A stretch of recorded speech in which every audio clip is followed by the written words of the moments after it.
નમસ્કાર વિદ્યાર્થી મિત્રો, ન્યુક્લિયસના આજે સેકન્ડ લેક્ચરની અંદર તમારું હાર્દિક સ્વાગત છે. આપણે લાસ્ટ ટાઈમ આલ્ફા બીટા ક્ષય એના રિલેટેડ ચર્ચા કરી હતી. આજે આપણે રેડિયો એક્ટિવિટી વિશે વાત કરીશું. તો પહેલા તો આપણે એક ટર્મ્સ છે એ શીખી જઈએ કે વિભંજન દર એટલે શું. વિભંજન દર એટલે શું? તો એક એક્ઝામ્પલ તમને આપું છું. તો માની લો કે તમારી પાસે કંઈક ન્યુક્લિયસ જે છે, માની લો કે 100 જેટલા ન્યુક્લિયસ છે, એમાંથી ધીમે ધીમે ન્યુક્લિયસ વપરાતા જાય છે. ધારો કે 10, 20, 30, 40 ન્યુક્લિયસ વપરાતા જાય. તો આ જે ન્યુક્લિયસ વપરાવાનો જે દર છે એને કહેવાય વિભંજન દર. બરાબર? તો 100 ન્યુક્લિયસ માંથી 20 ન્યુક્લિયસ વપરાઈ ગયા, તો જે વિભંજિત ન્યુક્લિયસની સંખ્યા 20, બાકીના જે અવિભંજિત ન્યુક્લિયસ છે, અવિભંજિત ઇન ધ સેન્સ કે જે બાકી રહેલા ન્યુક્લિયસ છે કે જેનું વિભંજન એટલે કે વપરાશમાં નથી આવેલા, તો એવા ન્યુક્લિયસની સંખ્યા 80 થશે. તો વિભંજન દરને દર્શાવવા માટે માઇનસ dn/dt, વિભંજન દર છે એને દર્શાવવા માટે માઇનસ dn/dt. હવે તમે એમ કહેશો કે આ માઇનસ કેમ લીધું? તો માઇનસ એટલા માટે સંજ્ઞા વાપરેલી છે કે જેમ જેમ વિભંજન દર વધતો જશે એમ એમ અવિભંજિત ન્યુક્લિયસની સંખ્યા ઘટતી જશે. સિમ્પલ, તમને એક એક્ઝામ્પલ મેં આપ્યું કે 100 ન્યુક્લિયસ હતા, એમાંથી 20 વપરાણા તો 80 વધ્યા. હવે 20 ની જગ્યાએ 30 વપરાય તો 70 વધશે, 40 વપરાય તો 60 વધશે. એટલે ધીમે ધીમે ધીમે તમે જેમ જેમ વિભંજન દર વધતો જાય છે તેમ તેમ એમાં અવિભંજિત ન્યુક્લિયસની સંખ્યા જે છે ઘટે છે. એટલા માટે આપણે માઇનસ લીધું. તો કોઈ પણ સમયે ટી જેટલો સમય આપેલો છે, તો ટી સમયે આપણે પરમાણુની સંખ્યા શોધવી હોય તો એ અવિભંજિત ન્યુક્લિયસની સંખ્યા n આપેલી છે, અને ટી બરાબર 0 સમય એટલે મૂળભૂત જે અવિભંજિત ન્યુક્લિયસ છે એની સંખ્યા n0 છે. યાદ રાખજો કે જે બાકી રહેતા ન્યુક્લિયસની જે સંખ્યા છે કે જે વપરાયેલા નથી એની સંખ્યા કોઈ પણ સમયે n જેટલી છે, અને મૂળભૂત જે અવિભંજિત ન્યુક્લિયસ છે એની આ સંખ્યા આપેલી છે n0. તો અહીંયા એવું કીધું છે કે માઇનસ dn/dt સમપ્રમાણ n, ટી સમયે અવિભંજિત ન્યુક્લિયસની સંખ્યા હતી એના પર આધારિત છે. તો માઇનસ dn/dt સમપ્રમાણ n, માઇનસ ને આ બાજુ લખી નાખો તો dn/dt is equal two minus n થશે. અહીંયા જોઈ શકો આ સમીકરણ જે છે dn/dt સમપ્રમાણ n છે, માઇનસ આ બાજુ તો n બાજુ ગયું. બસ સમપ્રમાણતા કાઢો તો અચળાંક આવશે. તો અહીંયા જે અચળાંક છે એ અચળાંકને આપણે લેમ્ડા વડે દર્શાવશું. જે અચળાંક છે શેના વડે દર્શાવશું? લેમ્ડા વડે. તો dn/dt is equal two minus lambda n, dn/dt is equal two minus lambda n. અને જે લેમ્ડા છે એને કહેવાય રેડિયો એક્ટિવ ક્ષય નિયતાંક. યાદ રાખજો કે લેમ્ડાને રેડિયો એક્ટિવ ક્ષય નિયતાંક કહે છે, જેને સૂત્રનો કરતા તમે કરી લો તો lambda is equal two dn/dt તો એમને એના છેદમાં માઇનસ n આવશે, તો dn/dt divide by minus n. હવે આ સમીકરણનું જો તમે સંકલન કરશો, dn/dt is equal two minus lambda n છે, એમાંથી dn/n કરી દો. આજે dn ના છેદમાં n લઈ જાઓ અને dt છેદમાં હતું એટલે લેમ્ડા જોડે લખો તો સમીકરણ આવું થશે dn/n is equal two minus lambda dt, જે હું તમને પેનથી દર્શાવું છું. એનું સંકલન કરશો તો તમને એક સમીકરણ મળશે. જે સમીકરણ છે n બરાબર n0 e raise to minus lambda t. સાબિતી હું નથી આપતો, તમારી ટેક્સ્ટ બુકમાં આપેલી છે, આપણે સાબિતીની અત્યારે કોઈ જરૂર નથી.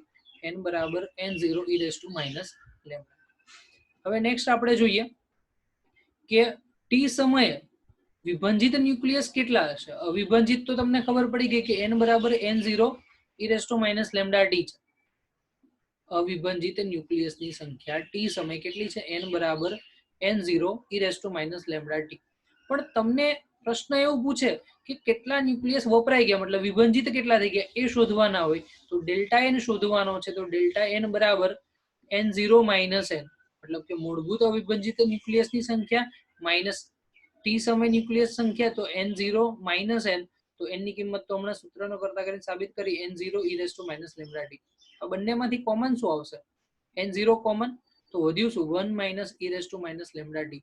તો વિદ્યાર્થી મિત્રો, આ એક સમીકરણ જે છે વિભંજિત સંખ્યાનું, કોઈ પણ સમયે કેટલી વિભંજિત સંખ્યા હશે તેનું સમીકરણ કેટલું આવશે?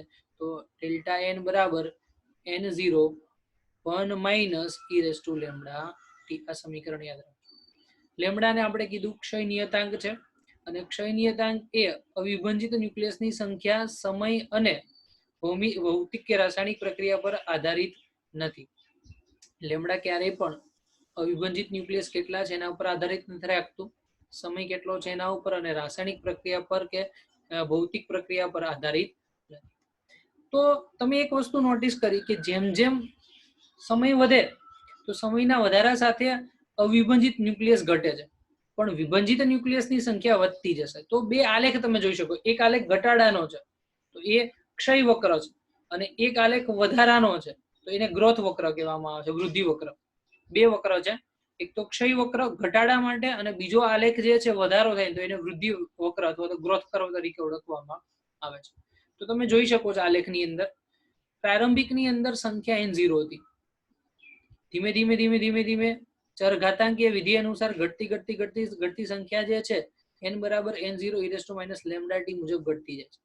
પણ જ્યારે આપણે વાત કરીએ કે શરૂઆતમાં વિભંજન શૂન્ય હતું, વિભંજન વધતું વધતું વધતું વધતું તમે જોયો છો કે કેટલું થઈ જશે, તો n બરાબર n ડેશ બરાબર n0 કૌંસમાં 1 માઇનસ e λt આ વધતો જાય. તો બે વક્ર છે ચોક્કસ બિંદુએ છેદે છે, એક નીચેથી ઉપર છે ને એક ઉપરથી નીચે આવે, તો એ ચોક્કસ બિંદુએ છેદે છે.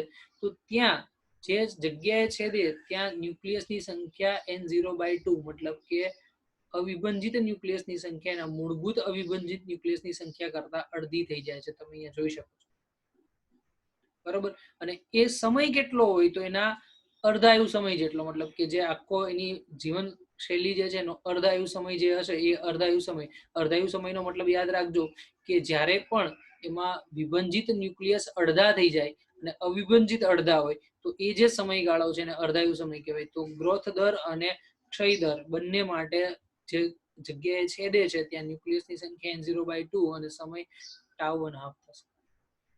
પછી નેક્સ્ટ એવું કીધું છે કે એક જગ્યાએ ક્ષય થતું થતું ઘટતું જાય, જ્યાં તમારા ન્યુક્લિયસની સંખ્યા n0/e જેટલી થશે, n0/e થાય તો ત્યારે સમય કેટલો હશે, સરેરાશ આવર્તકાળ જેટલો.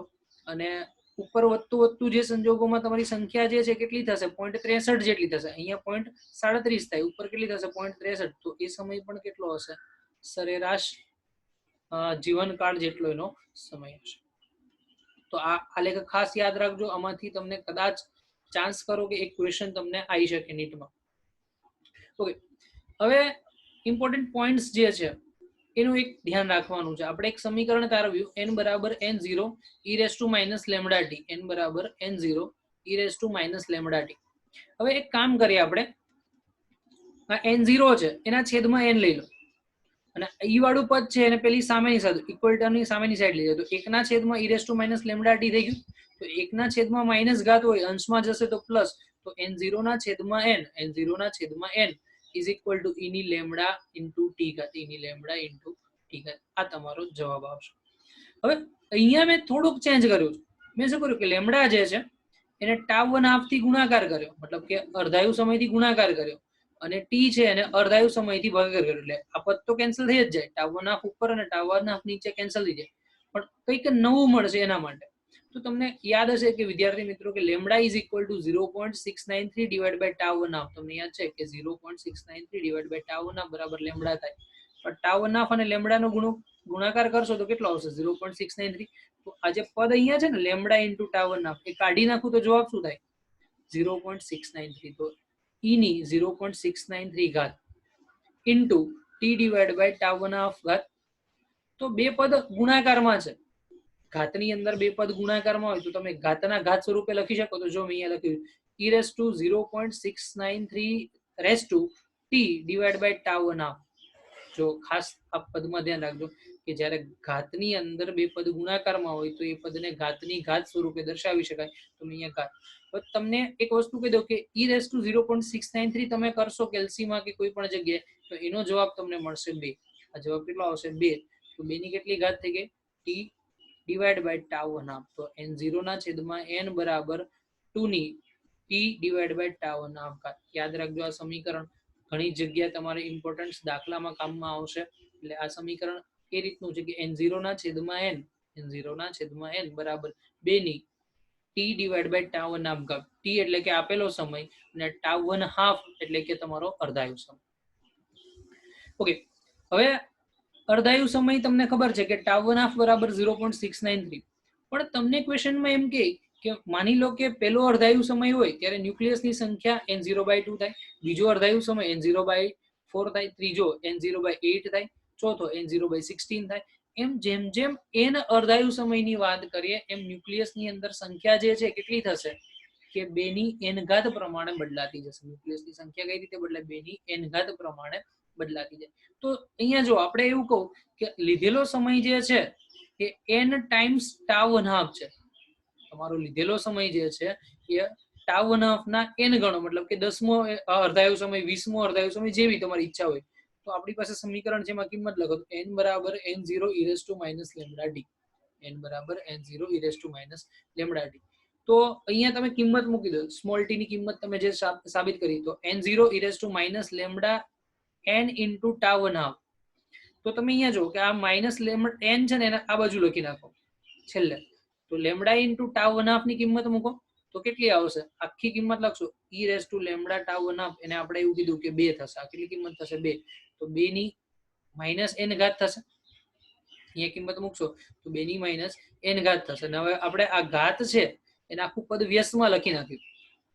n/n0 બરાબર શું થશે? 2 ની -n ઘાત, એની જગ્યાએ n0/n લખો તો 2 ની n ઘાત થશે. તો n/n0 બરાબર લખશો તો 1/2 ની n ઘાત. તો તમારું જે આ સમીકરણ તમે દાખલામાં ઘણી બધી વખત ડાયરેક્ટ વાપરતા હતા, કેમ n માં અર્ધાયુ સમય માટે કેમ આવે, તો એનું આપણે સોલ્યુશન અહીંયા નાખેલું છે. જે ખાસ ધ્યાન રાખજો કે તમારે દાખલામાં ઘણી જગ્યાએ શોર્ટકટ માટે ઉપયોગમાં છે. હવે નેક્સ્ટ છે સરેરાશ જીવનકાળ. સરેરાશ જીવનકાળ મતલબ એવું કીધું કે જેની કિંમત, સરેરાશ જીવનકાળની કિંમત 1/λ આવશે. અર્ધાયુ સમય માટે આપણે વાત કરી તો 0.693/λ, અહીંયા આવશે 1/λ.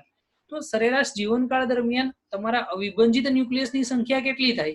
તો તમારા જે મૂળભૂત અવિભાજિત ન્યુક્લિયસ છે એના ઈમા ભાગના ન્યુક્લિયસની સંખ્યા થાય એને કહેવામાં આવે છે સરેરાશ જીવન. હવે આપણી પાસે એક્ટિવિટીનું સમીકરણ સાબિત કરવાનું છે કે એક્ટિવિટીનું સમીકરણ કઈ રીતે મળે. તો જે રીતે વિભંજન માટેનું સમીકરણ મળતું હતું એવી જ રીતે એક્ટિવિટીનું સમીકરણ શું હતું? n બરાબર n0 e λt. તો n ની જગ્યાએ એક્ટિવિટી i કરી નાખો. કેમ? તો તમને અહીંયા સિમ્પલ સમજાવું. આ સમીકરણ છે n બરાબર n0,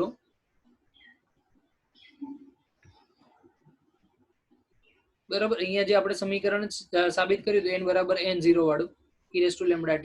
હવે હું આને dn/dt થી વિકલન કરું, આને બી dn/dt થી વિકલન કરું, તો યાદ રાખજો કે કોઈ પણ ન્યુક્લિયસની વિકલન સમય સાપેક્ષે કરો, વિભંજન પ્રતિ સેકન્ડ કરશો તો એને કહેવામાં આવે છે એક્ટિવિટી. તો તમારી અહીંયા જો એક્ટિવિટી દર્શાવી છે, આ જો અહીંયા એક્ટિવિટી, તો કેટલી થશે? i બરાબર I0 e λt. એક્ટિવિટીના 3 એકમ છે, યાદ રાખજો. પેલું છે બેકવેરલ, અને એક બેકવેરલ બરાબર 1 વિભંજન પ્રતિ સેકન્ડ. બીજું છે ક્યુરી 3.7 × 10⁻⁶ વિભંજન પ્રતિ સેકન્ડ. ત્રીજું છે એક રધરફોર્ડ બરાબર 10⁶ વિભંજન પ્રતિ સેકન્ડ. એક્ટિવિટીના 3 એકમ રધરફોર્ડ, ક્યુરી અને બેકવેરલ. બેકવેરલ એટલે 1 વિભંજન પ્રતિ સેકન્ડ, ક્યુરી એટલે કે 3.7 × 10⁻⁶ વિભંજન પ્રતિ સેકન્ડ, અને રધરફોર્ડ એટલે કે 10⁶ વિભંજન પ્રતિ સેકન્ડ. હવે એક્ટિવિટી સાથે કઈ કઈ રાશિને સાંકળી શકાય? તો અહીંયા છે n/n0, આજે i/I0 છે જગ્યાએ n/n0, i/I0 અને r/r0. r/r0 એટલે કે વિભંજન દર, કેટલો વિભંજન થાય છે એ, અને દળનો ઘટાડો, દળ ક્ષતિ છે, દળમાં જે ફેરફાર થાય, m/m0 = e λt. તો આ બધી જ રાશિઓને તમે એક્ટિવિટી સાથે સરખાવી શકો છો. કઈ કઈ? તો એક તો ન્યુક્લિયસની સંખ્યા, બીજું એક્ટિવિટી, વિભંજન દર અને દળમાં જે ઘટાડો થાય છે, અને બધાની કિંમત કેટલી મળે? તો e λt. આ સમીકરણ ખાસ ધ્યાન રાખજો, કોઈ પણ સંજોગોમાં તમારે કામમાં આવશે. હવે સરેરાશ જીવનકાળ પ્રમાણે આપણે ન્યુક્લિયસની અંદર કેટલી ટકાવારી છે, હું તમને એમ કહું કે તમારે અવિભાજિત ટકાવારી કેટલી છે અને વિભંજિત ટકાવારી કેટલી છે એ શોધવાની છે.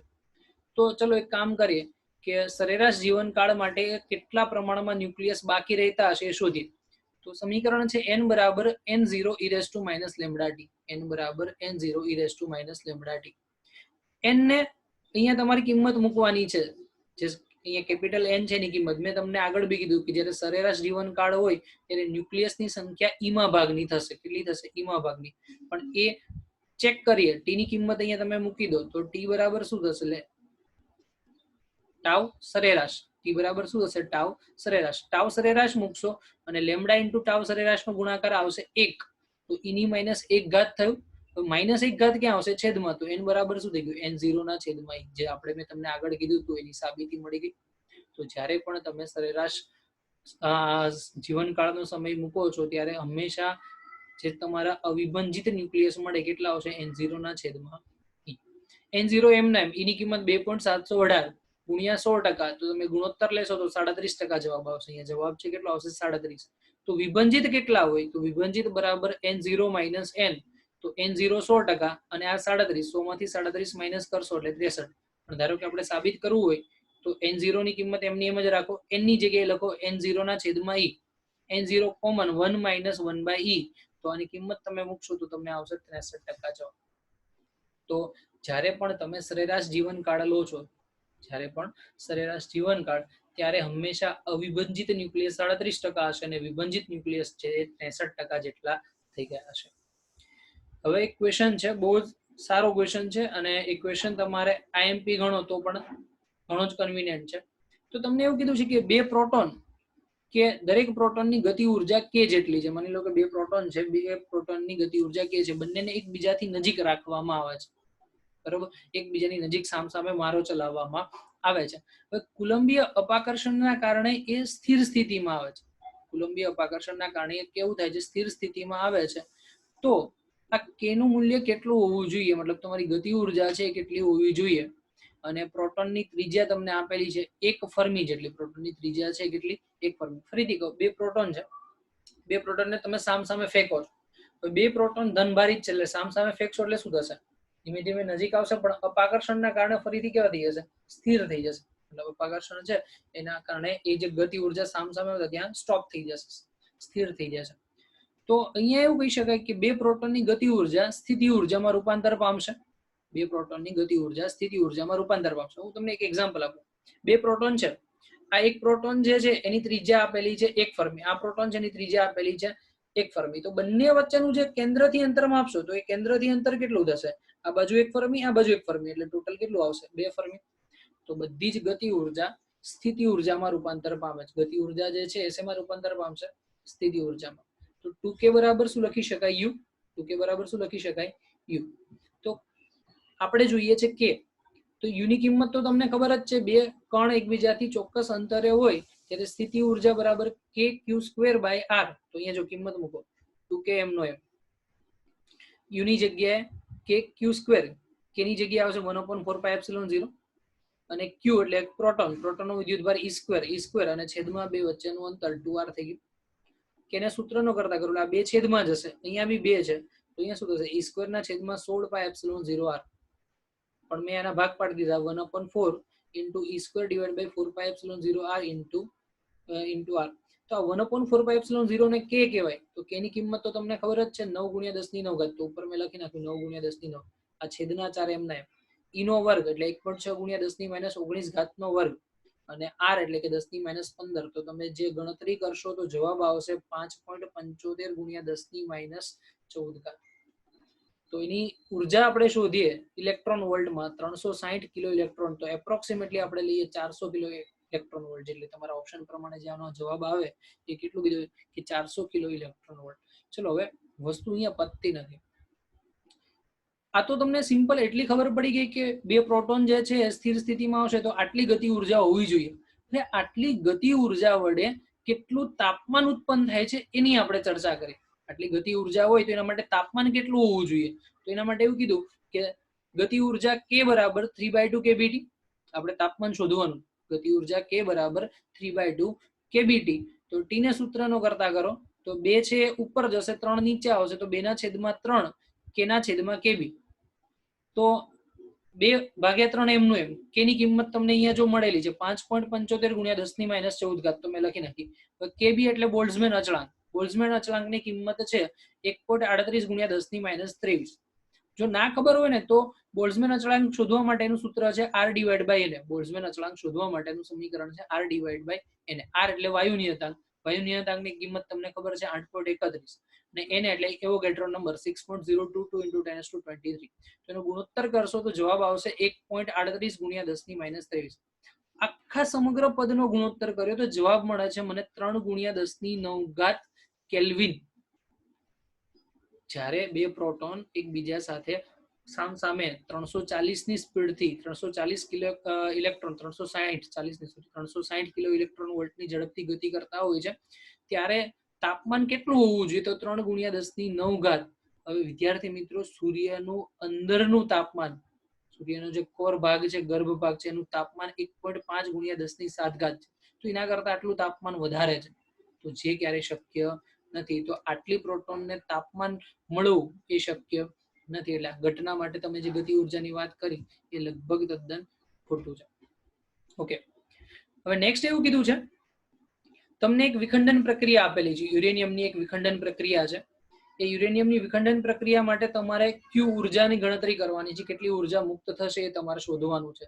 તો તમે અહીંયા જો કે વિખંડન પ્રક્રિયા માટે સમીકરણ કંઈક આ રીતે છે. યુરેનિયમ 92 235 એની સાથે ન્યુટ્રોનનો મારો ચલાવ્યો તો યુરેનિયમ ઉત્તેજિત થશે એટલે 92 236. એમાંથી બે ન્યુક્લિયસ છૂટા પડે છે, એક તો સી 58 140 અને જેડાર 40 94, અને સાથે સાથે એક ન્યુટ્રોન છૂટો પડે છે. તો મારે ઉર્જા શોધવી છે. તમને ડેટા આપેલો છે, યુરેનિયમની જે દળ છે આપી દીધું છે, ન્યુટ્રોનનું દળ આપી દીધું છે, સી નું દળ આપી દીધું છે, જેડારનું દળ આપી દીધું છે. હવે શોધવાનું છે ક્યુ. તો તમને મેં આગળ પણ કીધું કે જ્યારે તમે ક્યુ શોધો છો તો ક્યુ શોધતી વખતે કેટલી ઉર્જા જોઈએ?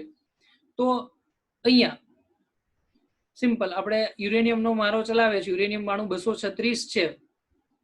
ધારો કે આ બંનેનું સંલયન આપણે કરી દઈએ, યુરેનિયમ 92 236 થાય. 92 236 ના ન્યુક્લિયસમાંથી તમને આટલી કિંમત મળે. તો અહીંયા તમને એક જવાબ આપેલો છે, યુરેનિયમ 92 235 ની જગ્યાએ આપણે અહીંયા યુરેનિયમ 92 236 લઈએ, એમાંથી 3 ન્યુક્લિયસ છૂટા પડે, સી, જેડાર અને ન્યુટ્રોન. તો મૂળભૂત આટલી ઉર્જા છે, એટલે મૂળભૂત આટલું દળ, એમાંથી 3 દળ છૂટા પડે. તો દળ ક્ષતિ શોધો. તો ડેલ્ટા એમ બરાબર યુરેનિયમનું દળ માઇનસ સી નું દળ માઇનસ જેડારનું દળ અને માઇનસ ન્યુટ્રોનનું દળ. હવે તમને યુરેનિયમ 92 236 નું દળ 235.043 જેટલું આપેલું. તો અહીંયા જો લખો mu બરાબર 235.0439. એમસી નું દળ તમને આપી દીધું છે 139.9054. પછી તમને દળ આપી દીધું છે જેડારનું, તો એનું જેડારનું. તો જ્યારે નિપજ છે તો નિપજના દરેક દળનો સરવાળો, અને એ બધા જ દળનો સરવાળો કોનામાંથી બાદ કરવાનો? તો પ્રક્રિયકના દળમાંથી. તો પ્રક્રિયકનું દળ 235 જે આપ્યું છે એમાંથી બાદ કરો. તો ડેલ્ટા એમ જે છે તમને મળે 0.22353. કેટલો મળે છે? 0.22353. તો તમારે ઉર્જાનું સૂત્ર શોધી નાખો. તો ક્યુ બરાબર ડેલ્ટા mc². ક્યુ બરાબર ડેલ્ટા mc². ડેલ્ટા એમ એટલે કે 0.22353 અને સી સ્ક્વેર એટલે 931. એટલે ગણતરી કરશો એટલે 208 મેગા ઇલેક્ટ્રોન વોલ્ટ જેટલી ઉર્જા મળે. તો યાદ રાખજો વિદ્યાર્થી મિત્રો કે જ્યારે પણ વિખંડન પ્રક્રિયા થાય તો એમાં લગભગ near by 200 mega electron volt જેટલી ઉર્જા મળતી હોય છે. નેક્સ્ટ વાત કરીએ. આ ક્વેશ્ચન તમારે એમ્સ ની અંદર પૂછાયેલો છે. તમને એવું કીધું કે રેડિયો એક્ટિવ ન્યુક્લિયસ ની અંદર ક્ષય જે છે આ સમીકરણ પ્રમાણે આપેલું છે. એ આલ્ફા છૂટો પડે તો A1 મળશે, A1 માંથી પાછું બીટા છૂટો પડે તો A2 મળશે, A2 માંથી ફરીથી આલ્ફા છૂટો પડે તો A3 મળશે, અને લાસ્ટ ની અંદર ગામા છૂટો પડે ત્યારે A4 મળશે. તો એનું તમને પેલા જે તત્વ છે એનો તમને પરમાણુ ક્રમાંક 72 અને પરમાણુ ભારાંક 180 આપી દીધું છે. તો તમારે શોધવાનો છે Z અને બીજો છે A. તો અહીંયા તમે જુઓ વિદ્યાર્થીઓ કે પેલા માટે A 72 180 લખી નાખો. A ઉપર 72 અને 180 આપણે લખી નાખીએ. હવે આલ્ફા છૂટો પડે તો મેં તમને લાસ્ટ ટાઈમ કીધું હતું કે એમાંથી પરમાણુ ક્રમાંક 2 ઓછો થાય અને પરમાણુ ભાર 4 ઓછો થાય. તો જો 72 છે એમાંથી 2 પરમાણુ ક્રમાંક તમે ઓછો કરો એટલે 70 થાય, 180 માંથી 4 ઓછો કરો તો 176 થશે. ચલો હવે બાજુમાં બીટા છૂટો પડે તો તમને યાદ રાખજો કે બીટા પ્લસ કે માઇનસ ઇન્ડિકેટ કરે તો વાંધો નથી, પણ તમને પ્લસ કે માઇનસ ઇન્ડિકેટ નથી કરતો એનો મતલબ એવું છે કે ઇલેક્ટ્રોન છૂટો પડશે, ઋણભારિત ઇલેક્ટ્રોન છૂટો પડશે.